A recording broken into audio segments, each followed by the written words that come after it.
What's happening, everyone, and welcome back to the channel. Dan Stephen here with another reaction, and in this reaction we're going to be doing Liam Gallagher. We've done a few Liam Gallagher before. You're a massive Oasis fans and Liam Gallagher fan, Stephen, aren't you? Yes, I'm a big fan of both Gallagher brothers, to be honest. I like a lot of Noel's singles. Who's your favourite though? Liam. I think it's one of those things, like, I think Liam's everyone's favourite, but they also recognise that Oasis is nothing without Noel. Like, Noel is Oasis, and Liam is the main front man that carried Oasis, but Noel wrote all the songs. Yeah, I know. It's a weird dynamic, isn't it? Because you have someone like Liam is the face of Oasis, but Noel is almost the brains behind Oasis. So you can't have them without the other. You can't have Oasis without Liam or Noel. So it's kind of so weird. Like, usually you can take away one or the other, but it doesn't work without them two. See, they're always at each other's throats as well. But the thing is, as well, I think Noel recognises that at one point in time, when Oasis were huge, when they just came out their second album, Liam Gallagher was arguably like the greatest frontman around. Yeah. Like, that's something that he just is. There's something about him. Even songs that are shit that he sings, he's still really captivating. Yeah. Like, he's just cool. Like, and that's just what it is. Whereas Noel isn't cool, and he knows he's not cool. Yeah. Liam is just the one that, like, he doesn't even need to do anything to look cool. He's just cool.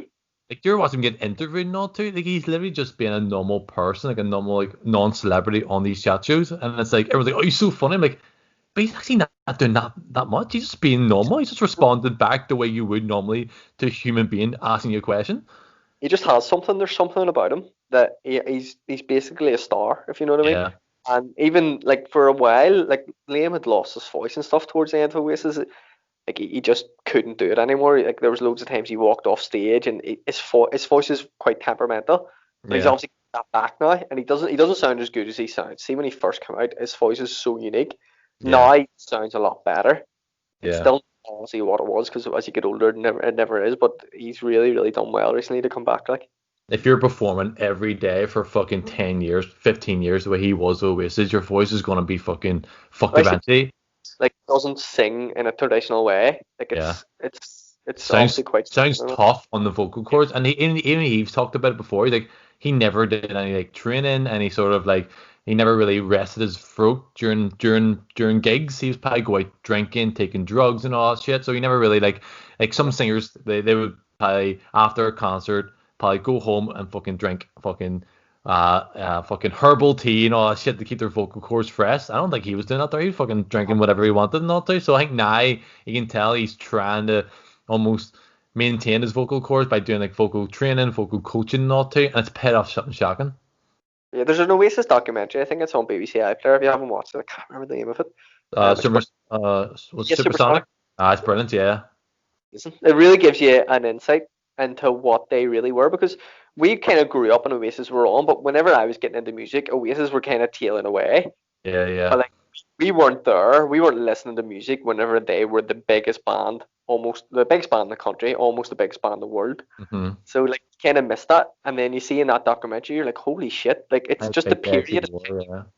Going to literally just writing songs in their room to, like, a year later, 2 years later, playing in front of hundreds of thousands of people. Like, that documentary is really good, because even Noel Gallagher was talking about it, and I didn't realize how many people were recording us at the very start, because there's actually a video of Noel Gallagher going to see Liam Gallagher perform, because Liam Gallagher started Oasis without Noel, and then Noel went to see him live in a bar, and there was someone had a footage of them two talking afterwards, and like Noel going up to him and saying to him like, I didn't know you could sing.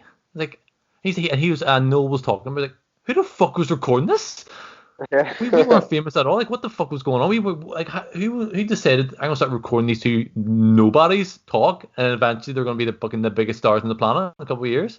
Fucking weird. Like, that documentary was great. But what I love about them is, especially recently and all too, I think they've grown to realize that they need each other for Oasis. You know, like, Knowles came out and said, like, Liam is a far better singer than me. He's cooler than me. He just has this different persona on stage, far better than I can ever do. But now Liam's came out and just said, like, yeah, Noel's an amazing songwriter. He's the best ever. Like, you know, he's like, before when they just broke up, that was never the case. They were always fucking saying the other one's a dick or something out there. But, you know, nowadays they kind of a bit more respecting of each other. Maybe that's Oasis will come back. 100%. I'm convinced of it. I actually think this pandemic threw it off a bit.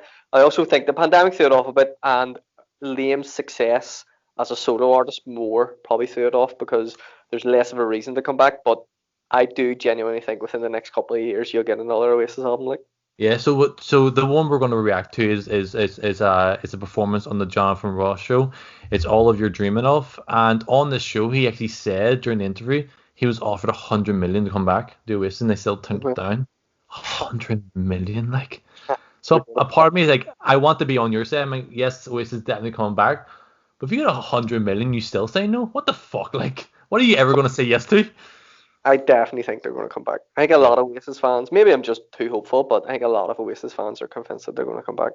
Yeah. And they might come back and be shit, you never know.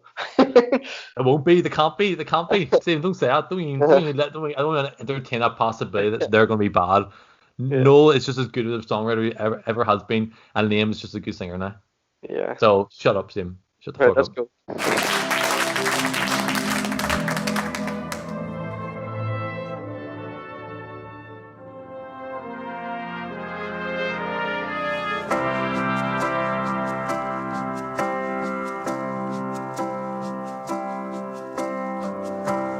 Paint the night sky while the morning waits with a field of stars to keep the dark at bay, and take your spotlight underneath the moon. Sometimes a miracle is all that can carry you. Oh, what are you dreaming of? Is it the kind of love that'll be there when the world is at its worst? Yeah. You got guitars. That's a double fucking Noel in it. He's the guitarist. Look at him, Sim, in the background. He's dancing now. I know. He did It's that purposely. I don't know. I actually think, see my biggest sort of criticism of Liam's most recent stuff has never been him, but I always feel like anytime I listen to him at Glastonbury and stuff, the people in the background are so fucking boring.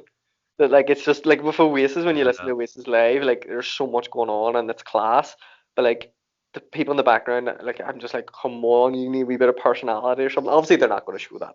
But that's the difference, though, between Right. being a solo artist and actually being in a band. You're in a band, I know, like we all kind of focus on the lead singer, but like they all have the same weight in the band. The bass player is just as important as the drummer, but we have a solo or a solo band like this here. No one cares about anyone else Just apart about from them. So that's why they're all fit in the background. I just noticed that for a second. He's the double of Noel Gallagher. Imagine it was Noel the whole time. That'll cover you in kisses unrehearsed. When you're losing ground, still tell you that you're worth all you're dreaming of. Shut the pain birds, come and rest their wings upon your windowsill without a song to sing. Close your eyes and disappear inside.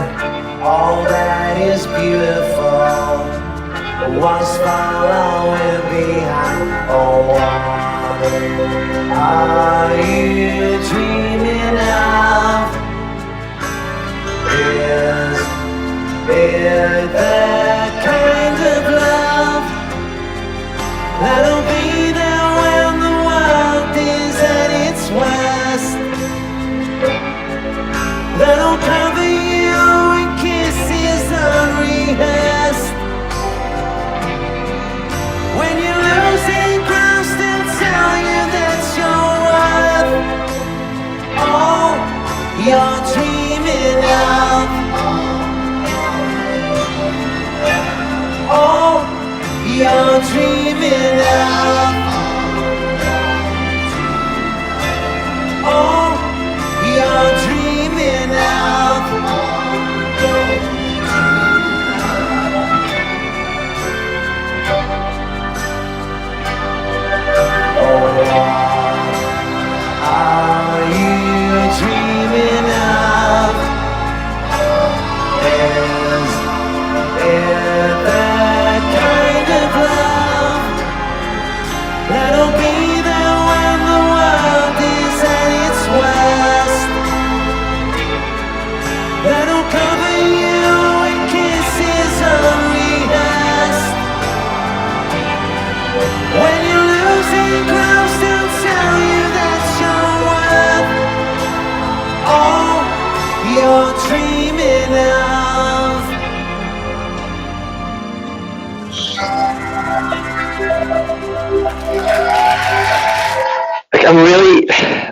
impressed with his voice. Like just because Yeah. it gets so bad. So like the way it's been over these last two albums, and every single time he now performs live, he does sound the same as how he sounds on his like on Right. Spotify or something. He just sounds Yeah, as the records. recorded for that song to me. Do you remember the song "Half the World Away" that they play? You ever watch Royal Family? Yeah. It kind of goes on at the start. It kind of reminds me of a song that would be like at the start of a show like that, or a Yeah. start of like a sitcom, or maybe like the end of a movie. It's definitely like a song that I think he's released it for Christmas. Like, it's a song that's probably sits towards like the end of an album.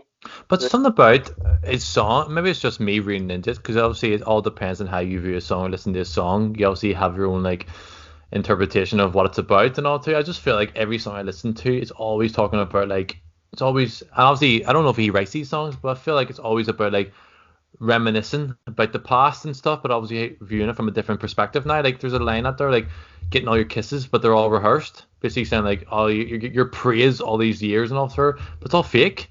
You know, like he was in the spotlight for like 20, 30 years now, and then he was praised as God. But like, obviously, like once you fall away and you're not obviously making money for the studio anymore, they don't give a fuck about you. That's what I mean. I feel like he's like, I was just praised when I was fucking doing whatever I wanted. But now, once I accept that there, no one give a shit about me. It's only when I start making studios money. Obviously, I'm probably reading into it a bit more. But when I listen to his music, I feel like he's always looking back in hindsight of his career, and not in the bad way, because he's fucking so successful, and the band ended without wasn't really his fault. But like, I just feel like he looks back on it. Every song I listen to, even that song, was it once? Was it? Yeah, he did with Eric Cantona. I was like, I feel like he's always looking back in hindsight and looking at different perspective. What's that? That's the one he done with Eric Cantona. You know what? You know, it's Eric Cantona's in the video. Like that's the only reason I watched the video. Yeah. No, yeah, I'd say it's hard to read sort of in too much because I know he doesn't write an awful lot. He only writes a couple of things. Like he doesn't really write his songs. He's only wrote a couple of Oasis songs in history. He wrote the song Songbird. But I don't know. He even admits himself he's not a songwriter. Like he's not Bob Dylan. You know what I mean? That's what he's always sort of says. Like I'm not a songwriter. I'm a singer. But what we need to also talk about as well, I think what Liam can do with a song is just transform it. You know what I mean? Like if you take some of Noel Gallagher's song, Noel Gallagher is a pretty decent singer, but the way, he's obviously fucking still sells fucking stadiums around the world. Obviously he's pretty good, but what Liam does that Noel can't, he just like he transforms the song and makes it even better. He elevates. Oh my god. I know what you're saying. Like, I know what you're saying. I don't know what he's saying. He raises the quality of the song so much so that a song is a song on a piece of paper, but it's all about the actual singer and the performance. And what he does to a song is just makes it even better. And something about Liam Gallagher's voice, and it's probably the same with you. He just transports you back to your youth, doesn't he? Even though we're only 27, we're quite young, but like he brings you back to the 90s, early 2000s when you're listening to Oasis and all too. His voice is so unique, iconic in that way. Music like that anymore. Like there's great music now. Like but there was something about that era. I don't know if you always say this in any era, but like there was something about that time, especially for this type of rock. Yeah. It's kind of like unique, if you know what I mean. But it's interesting as well when you say about Liam and Noel. Like it would be difficult because obviously they're both mega famous fucking rock stars. But you almost can't have a conversation about Liam without mentioning Noel, and you almost can't have a conversation about Noel without mentioning Liam. I'm sure they're fucking sick to death of it. Do you know, like Noel's constantly compared. Oh yeah, he's a really good songwriter, like, but he's just not as cool. Sure, Noel's going, fuck me, lot, shut up, I'm a rock star too. You know? Yeah, but like you know, like they benefit from it. Like they're always talked about. That's the good thing about them too. They're always talked about. If you talk about Noel, you talk about Liam. Talk about Liam, you gotta bring up Noel, and that's the good thing. They kind of come as a package deal, even though the package deal hate each other. Yeah. But yeah, it's just like, yeah, you're right. There's something about that 90s rock, Brit rock as well, and all too. It's so fucking iconic and so fucking cool as well. And it's also like, even though I love a song with like 14 different fucking meanings, like this is about the politics and fucking Saudi Arabia and all too, but sometimes it's good to get a song. It's not about nothing, it's just about a song. It's just a song written by a guy, just written a song. That's all it is. And it's his performance is great, and as you said, like his vocals just seem to be just as good as they ever have been, and he looks fucking just as good as he ever has as well. Does, yeah. That shaved head back in the day, like a couple of years ago, like fucking Didn't well, mate, didn't. I was like, grow that hair back out. You know what I mean? Get that mold back, like, and put your Parker back on. Come on, mate. Fuck's sake. Oh, you're Liam Gallagher, for God's sake. He's slowly transforming back into Liam Gallagher when you're Oasis, and then next year Oasis is going to come out, do a world tour after COVID vaccine comes out. Boom! There you go. Anyway, that was our reaction. Let us know what you think in the comments below. Cheers. Hi everyone, thanks for watching the video. Please like, comment and subscribe. Just to let you know, we've got similar content available on the channel if you want to check it out. We also do our own podcast called MCPodcasting, where we cover a range of topics from politics, sports, and even movies. We basically just talk a lot of shit. We argue a lot as well on it there, but all the links are below. We're on all major platforms, Spotify, iTunes, and is there any other? That's the main ones, yeah. Yeah, it's the main ones. Just check out the podcast, and if there's any sort of videos you want us to react to, drop us a comment on the YouTube videos, and we'll be sure to check it out. Or if you want to make fun of us, then go ahead. We don't care. Be nice. Be nice. In fairness, we don't really get that many comments. No, don't. Yeah. Stop looking at me. Okay.